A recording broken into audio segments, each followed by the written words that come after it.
নমস্কার বন্ধুরা, job Xenix YouTube চ্যানেলে আপনাদের প্রত্যেককে স্বাগত। ডিএ নিয়ে অত্যন্ত গুরুত্বপূর্ণ একটি আর্টিকেল একটি দৈনিক পত্রিকায় প্রকাশ করা হয়েছে। আপনারা প্রত্যেকেই জানেন, যখন কোনো গুরুত্বপূর্ণ পত্রিকায় কোনো আর্টিকেল প্রকাশ করা হয় তারপরেই কিন্তু আমরা তার নোটিশ দেখতে পাই। ডিএ নিয়ে গুরুত্বপূর্ণ একটি আর্টিকেল, তো প্রতিটা সরকারি কর্মীর জন্য খুবই গুরুত্বপূর্ণ। অবশ্যই লাইক করে জনস্বার্থে অনেক অনেক শেয়ার করবেন। প্রথমেই দেখতে পাচ্ছেন, প্রথম কিস্তিতে রাজ্য সরকারি কর্মচারীদের 16% ডিএ মিলবে। বকেয়া ডিএ মেটানো নিয়ে আইনি পদক্ষেপ শুরু করল নবান্ন। প্রথম কিস্তি, দ্বিতীয় কিস্তি এবং তৃতীয় কিস্তি হারে ডিএ মেটানোর সিদ্ধান্ত নিয়েছে নবান্ন। এক্ষেত্রে পুজোর আগেই 16% ডিএ ঘোষণা করতে চলেছে রাজ্য সরকার, এমনটাই ইঙ্গিত উঠে আসছে নবান্ন সূত্রের তরফ থেকে।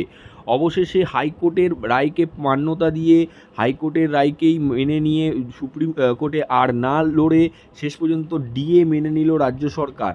ডিএ মেনে নিতে চলেছে রাজ্য সরকার। প্রথম কিস্তিতে 16% ডিএ বৃদ্ধি করবে রাজ্য সরকার, যা পুজোর আগেই হবে, এবং তার পরবর্তীকালে আরও 2 কিস্তির মাধ্যমে সমস্ত বকেয়া ডিএ মিটিয়ে দেওয়া হবে এবং কেন্দ্রীয় হারে ডিএ দেওয়া হবে রাজ্য সরকারি কর্মীদের, এমনটাই ইঙ্গিত করেছেন মুখ্যমন্ত্রী। তিনি আরও কি জানিয়েছেন আমরা এই ভিডিওতেই দেখে নেব।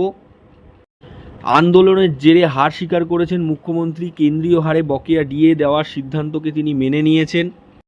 প্রথম কিস্তিতে 16%, দ্বিতীয় কিস্তিতে আরও 16% হারে ডিএ মিটিয়ে এবং তৃতীয় কিস্তির মাধ্যমে সমস্ত বকেয়া ডিএ মিটিয়ে কেন্দ্রীয় হারে দিয়ে দেওয়া হবে রাজ্য সরকারিদের কর্মীদের, এমনটাই ইঙ্গিত পাওয়া যাচ্ছে সূত্র মারফত খবর। অবশ্যই দেখতে পাচ্ছেন একটি আর্টিকেল, গুরুত্বপূর্ণ আর্টিকেল প্রকাশ করা হয়েছে, আপনাদের সামনে তুলে ধরলাম। হাইকোর্টের রায়কেই মান্যতা দিলেন মুখ্যমন্ত্রী এবং তার সিদ্ধান্তেই অর্থমন্ত্রীর সঙ্গে আলোচনা করে এই সিদ্ধান্ত নেওয়া হয়েছে। পুজোর আগে 16% ডিএ বৃদ্ধি করতে চলেছে রাজ্য সরকার।